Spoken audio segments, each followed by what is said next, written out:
আমি তেলাওয়াত করেছি। উক্ত আয়াত ও হাদিসের আলোকে স্বল্প সময়ে কিছু কথা বলার চেষ্টা করব ইনশাআল্লাহ। বাকি আপনাদের কাছে দোয়া চাই। গতকাল থেকে অসুস্থ, এরপর আল্লাহ পাক রব্বুল আলামিন আসার তৌফিক দিয়েছেন। আল্লাহ চাহে তো আপনাদের সামনে কিছু কথা বলবো ইনশাআল্লাহ। মুহতারাম হাজিরিন, প্রত্যেকটা মানুষের প্রত্যেকটা কাজের পিছনে কোনো না কোনো একটা উদ্দেশ্য থাকে। কি বলেন?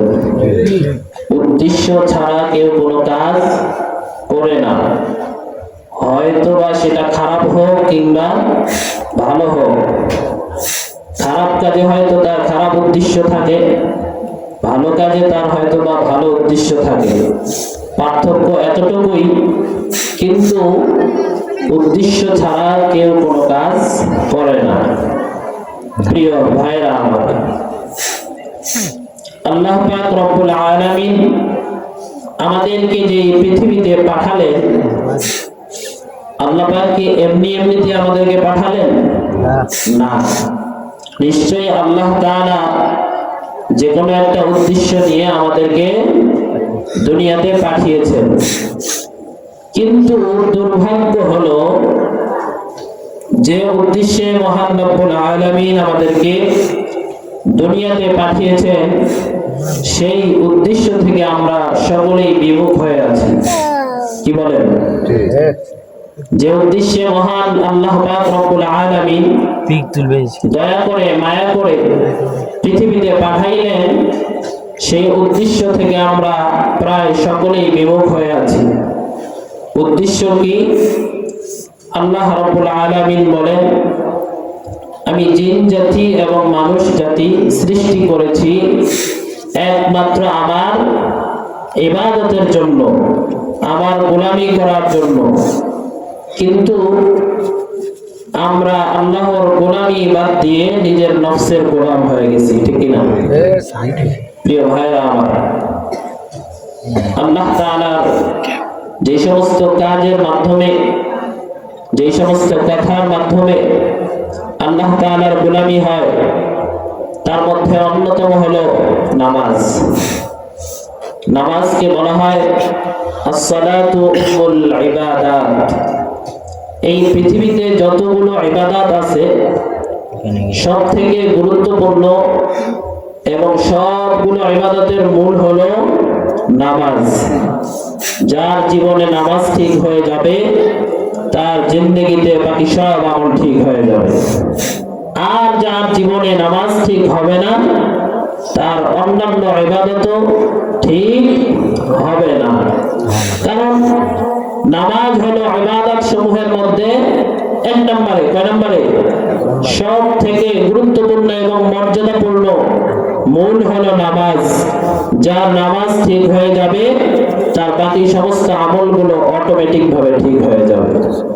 প্রিয় ভাইরা আমার, এই নামাজের কত গুরুত্ব! বর্তমান সময়ে আধুনিক বিজ্ঞান পর্যন্ত, যারা বিজ্ঞান নিয়ে গবেষণা করেন, বড় বড় ডাক্তার যারা আছেন, গবেষক যারা আছেন, অসংখ্য অগণিত বিধর্মী বিশেষজ্ঞ ডাক্তার আছেন, তারা পর্যন্ত বিজ্ঞানের মাধ্যমে নামাজের উপকারিতা স্বীকার করতে বাধ্য হয়েছে। সুবহানাল্লাহ। কোরআন হাদিসের মধ্যে নামাজের গুরুত্ব ফজিলত তো আছেই, কোরআন হাদিসের বাহিরেও যারা আল্লাহকে মানে না, যারা আমার নবীকে মানে না, ইংরেজরা পর্যন্ত, বড় বড় বিধর্মী ডাক্তাররা পর্যন্ত নামাজের উপকারিতা, নামাজ পড়লে যে মানুষের উপকার হয়, এটা স্বীকার করতে তারা বাধ্য হয়েছে। এবার আসেন, নামাজ কি শুধু আমাদের জন্যই ফরজ, নাকি আল্লাহ পাক রব্বুল আলামিন পৃথিবীতে যতজন নবী পাঠিয়েছেন, যতজন রাসূল পাঠিয়েছেন, সকলেরই নামাজের বিধান ছিল? বলে সকলেরই নামাজের বিধান ছিল। এমন কোন নবী নাই, এমন কোন রাসূল নাই যে যার দাওয়াতের সময় নামাজের বিধান ছিল না।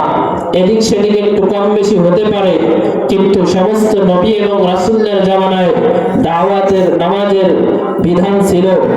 তারই ধারাবাহিকতায় আমাদের নবী হযরত মুহাম্মদ মুস্তাফা সাল্লাল্লাহু আলাইহি ওয়াসাল্লামের দাওয়াতের সময় শেষ জামানায় আল্লাহ তাআলা 5 ওয়াক্ত নামাজ তার উম্মতের জন্য ফরজ করে দিয়েছেন। প্রিয় ভাইরা আমার, নামাজ সর্বকালীন ইবাদত। পিছনে যত নবী রাসূল গত হয়েছেন সকলের জামানায় নামাজের বিধান ছিল। আল্লাহ রাব্বুল আলামিন সূরা আম্বিয়ার ভিতরে বলেন, وَجَعَلْنَاهُمْ أَئِمَّةً يَهْدُونَ بِأَمْرِنَا وَأَوْحَيْنَا إِلَيْهِمْ فِعْلَ الْخَيْرَاتِ وَإِقَامَ الصَّلَاةِ وَإِيتَاءَ الزَّكَاةِ وَكَانُوا لَنَا عَابِدِينَ। আল্লাহ রাব্বুল আলামিন আমাদের নবীর আগে পিছনে যতজন নবী অতিবাহিত হয়েছেন, যতজন রাসূল গত হয়েছেন, সমস্ত নবী এবং রাসূলদের জামানায় আল্লাহ তাআলা নামাজের বিধান দিয়েছিলেন। আল্লাহ রাব্বুল আলামিন বলেন, ওয়াজআলনাহুম আইম্মা, পিছনে যতগুলো নবী আমি পাঠিয়েছি, দুনিয়াতে যতজন রাসূল আমি পাঠিয়েছি, সমস্ত নবীদেরকে আমি ইমাম বানিয়েছিলাম, সমস্ত নবীদেরকে আমি নেতা বানিয়েছিলাম। তারা কি করত? ইয়াহদুনা বিআমরিনা, তারা আমার আদেশে, আমার নির্দেশে মানুষদেরকে সঠিক পথে দিশা দিত, এবং আমি তাদের প্রতি ওহী নাযিল করেছিলাম, ভালো কাজ করার আমি নির্দেশ দিয়েছিলাম, এবং নামাজ কায়েম করার মতো নির্দেশ আমি দিয়েছিলাম, যাকাত আদায় করার নির্দেশ আমি দিয়েছিলাম। আর প্রত্যেকজন নবী এবং রাসূল সকলেই ছিল আমার ইবাদত গুজার। এই আয়াত থেকে বোঝা যায় আল্লাহ রাব্বুল আলামিন সমস্ত নবী এবং রাসূলদেরকে ইমাম বানিয়ে আমাদের মাঝে পাঠিয়েছেন। তারা ভালো কাজ করার জন্য আল্লাহ তাআলা তাদেরকে ওহী পাঠাতেন, নামাজ কায়েমের কথা বলতেন, যাকাত আদায়ের কথা বলতেন। এই আয়াত থেকে বোঝা যায় শুধু আমাদের নবীর উপরে, আমাদের নবীর উম্মতের উপরে নামাজ ফরজ এরকম না, বা শুধু আমাদের উপরে নামাজের বিধান এরকম না, পূর্ববর্তী যতজন নবী, যতজন রাসূল গত হয়েছেন সকলের জামানায় নামাজের বিধান ছিল। প্রিয় ভাইরা আমার,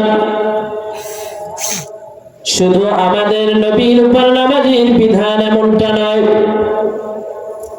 হযরত ইসমাঈল আলাইহিস সালাতু ওয়াস সালামের উপর নামাজের বিধান ছিল।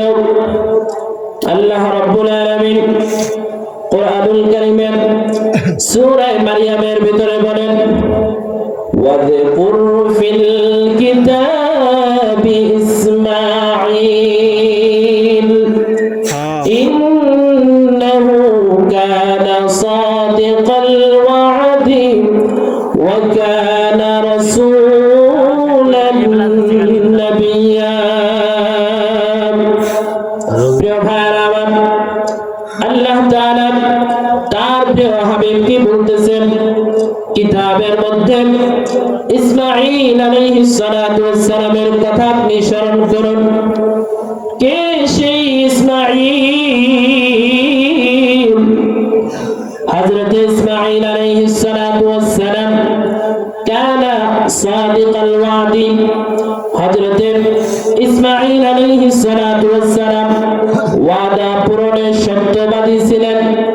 কখনো কোনো ওয়াদা করলে সেই ওয়াদা তিনি ভঙ্গ করতেন না, সময় মতো পূরণ করতেন। পাশাপাশি আল্লাহ তাআলা বলেন, ওয়া কানা রাসূলান নাবিয়্যা। হযরত ইসমাঈল আলাইহিস সালাতু ওয়াস সালাম একজন নবী ছিলেন, একজন রাসূল ছিলেন।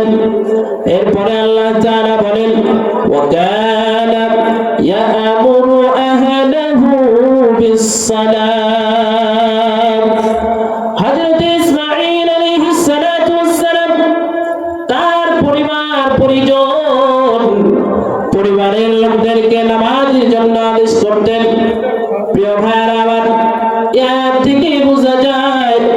সূরা মারিয়ামের আয়াত থেকে বোঝা যায় আল্লাহ তাআলা বুঝাইতে চাইলেন শুধু উম্মতি মুহাম্মাদীর জন্য নামাজ ফরজ বিষয়টা এমন না, শুধু মুহাম্মদুর রাসূলুল্লাহর উপর নামাজ ফরজ বিষয়টা এমন না, মুহাম্মদ সাল্লাল্লাহু আলাইহি ওয়াসাল্লাম এর থেকে যতজন নবী গত হয়েছেন, যতজন রাসূল চলে গিয়েছেন, সকলের উপরই নামাজের বিধান ছিল। প্রিয় ভাইয়েরা আমার, হযরত মূসা আলাইহিস সালাতু ওয়াস সালামের উপর নামাজের বিধান ছিল। আল্লাহ রাব্বুল আলামিন এই কথাটাও কোরআনুল কারীমের মধ্যে বললেন। সূরা তাহার ঘোষণা আল্লাহ রাব্বুল আলামিন বলেন, ওয়া আনা খাতাউতুকা ফাসতামি' লিমা ইউহা। আল্লাহ বললেন, হে মূসা, আনা খাতাউতুকা, আমি তোমাকে নির্বাচিত করেছি, ফাসতামি' লিমা ইউহা, হে মূসা, তোমার প্রতি যে ওহী নাযিল করা হয়, তোমার প্রতি যে ওহী পাঠানো হচ্ছে, মনোযোগ দিয়ে শ্রবণ করো। বলে কি ওহী? ইন্নানি আনাল্লাহু লা ইলাহা ইল্লা আনা ফা'বুদনি। আল্লাহ রাব্বুল আলামিন মূসা আলাইহিস সালাতু ওয়াস সালাম কি বললেন, হে মূসা, নিশ্চয় নিঃসন্দেহে আমি আল্লাহ, আমি ছাড়া আর কোনো রব নাই, আমি ছাড়া আর কোনো ইলাহ নাই, সুতরাং ফা'বুদনি, তুমি আমার ইবাদত করো। কি ইবাদত করব? আল্লাহ তাআলা এরপরে বললেন, ওয়া আকিমিস সালাতা লিযিকরি। আল্লাহ রাব্বুল আলামিন হযরত মূসা পয়গম্বর কি বললেন, নে মূসা, আমি ছাড়া আর কোনো ইলাহ নাই, আমি ছাড়া আর কোনো মাবুদ নাই, তুমি আমার ইবাদত করো, আমার দাসত্ব করো, আমার গোলামি করো। এরপরে আল্লাহ তাআলা বললেন, ওয়া আকিমিস সালাতা লিযিকরি, আমার অনুসরণের জন্য নামাজ আদায় করো, নামাজ কায়েম করো। মুফাসসিরিনে কেরাম লেখেন, ওয়া আকিমিস সালাতা লিযিকরি, আমার অনুসরণার্থে নামাজ কায়েম করবি। বলে মুফাসসিরিনে